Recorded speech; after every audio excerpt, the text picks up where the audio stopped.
जब मैं 17 साल का था तो मैंने एक बुक में पढ़ा था कि यदि आप हर रोज ऐसे जिएं जैसे कि यह आपकी जिंदगी का आखिरी दिन है तो आप किसी न किसी दिन सही साबित हो जाओगे।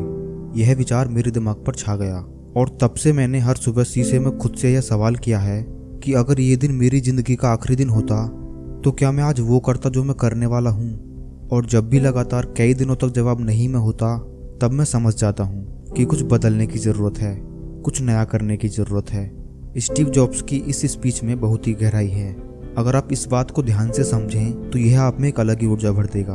और इससे भी ज़्यादा ऊर्जावान उनके जीवन की कहानी है। यह ऐसी शख्सियत थी जिन्हें न अपने पैसे से प्यार था और न ही पैसा उनकी पहचान थी, बल्कि लीक से हटकर सोचना तथा तकनीक को नए रूप में परिभाषित करना उनके प्रबल व्यक्तित्व की विशेषताएं थीं। लेकिन स्वयं स्टीव जॉब्स के लिए उनकी जिंदगी कभी आसान नहीं रही। उनका प्रारंभिक जीवन काफ़ी भ्रम और उथल पुथल से भरा हुआ था। तो बिना समय गंवाए उनके बारे में शुरू से जानते हैं। स्टीव जॉब्स का जन्म 24 फरवरी 1955 में कैलिफोर्निया के सैन फ्रांसिस्को में हुआ था। उनका वास्तविक नाम स्टीवन पॉल जॉब्स था, जो उनको गोद लेने वाले माता पिता क्लारा और पॉल जॉब्स से मिला था। दरअसल उनके वास्तविक माता पिता की आर्थिक स्थिति बहुत ही खराब थी और वे ये नहीं चाहते थे कि उनके बच्चे को भी अभावग्रस्त जिंदगी में जीना पड़े। इसलिए उन्होंने स्टीव को एक ऐसे दंपति को सौंपने का फैसला किया जो उनकी अच्छी परवरिश कर अच्छी शिक्षा दे सके।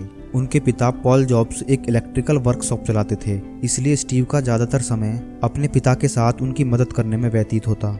यही वो माहौल था जिसने उन्हें चीज़ों को सही रूप में जोड़कर नई चीज़ों को बनाना सिखाया और फिर धीरे धीरे इलेक्ट्रॉनिक उनका शौक बन गया। प्राथमिक विद्यालय में 4 साल पढ़ने के बाद किसी कारणवश उनके पिता को दूसरे शहर लॉस ऑल्टो में शिफ्ट होना पड़ा और यहाँ उनका दाखिला होम स्ट्रीट माध्यमिक विद्यालय में करा दिया गया, जहाँ उनकी मुलाकात स्टीव वॉजनेक से हुई, जो आगे चलकर एप्पल कंपनी में साझेदार भी बने। वॉजनेक का दिमाग भी काफी तेज था और उन्हें भी इलेक्ट्रॉनिक से बहुत प्यार था। शायद इसीलिए दोनों में जल्दी ही दोस्ती हो गई। स्कूली शिक्षा पूरी करने के बाद स्टीव जॉब्स ने आगे की पढ़ाई जारी रखने के लिए रीड कॉलेज में एडमिशन तो ले लिया, लेकिन इस कॉलेज की फीस इतनी महंगी थी कि उनके माता पिता के लिए उसे दे पाना संभव नहीं हो पा रहा था। और स्टीव जॉब्स को भी अपने माता पिता का पैसा यूं बर्बाद करना अच्छा नहीं लगा, क्योंकि उन्हें उस पढ़ाई में ज़्यादा दिलचस्पी नहीं थी। इसीलिए 6 महीने बाद ही उन्होंने कॉलेज छोड़ दिया, जिसके बाद एक आधिकारिक छात्र के रूप में वे केवल अपने मनपसंद विषय कैलीग्राफी की क्लास लेने लगे। ये एक ऐसा समय था जब स्टीव के पास बिल्कुल पैसे नहीं होते थे, यहाँ तक कि अपने हॉस्टल के कमरे का किराया भी नहीं दे सकते थे, जिससे वे अपने दोस्त के कमरे में फर्श पर सोते थे और खाना खाने के लिए हर रविवार 7 मील दूर पैदल चलकर मंदिर जाते ताकि हफ्ते में एक बार पेट भर खाना खा सकें। उसके बाद वर्ष 1972 में जॉब्स को पहली नौकरी एक वीडियो गेम्स बनाने वाली कंपनी अटारी में मिली। वहाँ उन्होंने कुछ वर्षों तक काम किया, लेकिन जैसा कि होता है हर इंसान की जिंदगी का एक आध्यात्मिक पक्ष भी होता है और इसे पाने के लिए हर किसी का तरीका भी अलग। स्टीव के आध्यात्मिक पूर्ति का स्थान भारत था और जिसके लिए उन्होंने पैसे बचाने शुरू किए।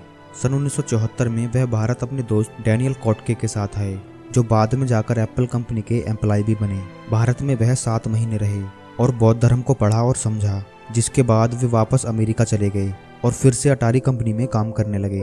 और यहीं पर स्टीव जॉब्स और स्टीव वॉजनेक एक बार फिर अच्छे दोस्त बन गए। दोनों ने मिलकर काम करने का सोचा और जहां दोनों की रुचि इलेक्ट्रॉनिक में थी तो कंप्यूटर बनाना उनके लिए सही फैसला था। और दोनों ने मिलकर अपने पापा के छोटे से गैराज से अपने जुनून को हकीकत में बदला। उस वक्त स्टीव की उम्र मात्र 21 साल थी और इस काम को आगे बढ़ाने के लिए उन्हें इंटेल कंपनी के रिटायर इंजीनियर माइक मर्कुले से सहयोग राशि प्राप्त हुई। और काफ़ी मेहनत के बाद उन्होंने अपना पहला कंप्यूटर सैन फ्रांसिस्को के होमब्रू कंप्यूटर क्लब में पेश किया, जिसे लोगों ने खूब पसंद किया।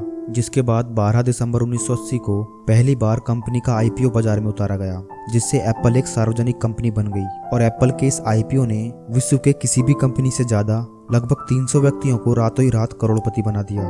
उसके बाद जब एप्पल थर्ड और लीसा डेस्कटॉप बाजार में लॉन्च हुआ तो लोगों ने उन्हें ज़्यादा पसंद नहीं किया और कंपनी घाटे में चली गई और दुर्भाग्य से इसका जिम्मेदार स्टीव को ठहराया गया।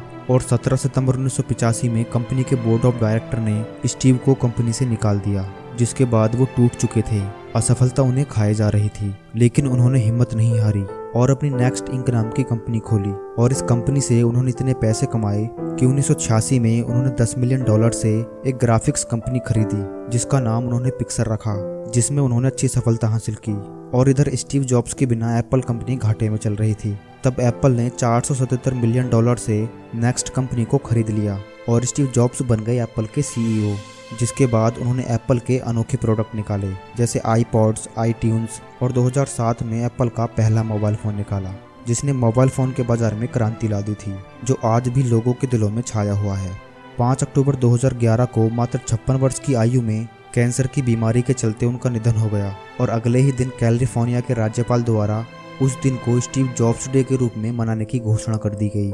थिंक डिफरेंट, यह स्टीव का मूल मंत्र था। कितना छोटा सा शब्द लेकिन कितनी गहराई से लदे हुए इसी शब्द के भरोसे उन्होंने उद्योग जगत को बदला। उनका हमेशा से यह मानना था कि जीवन में यदि हमें सफल होना है तो किसी का भी इंतजार किए बिना अकेले चलना सीखना होगा।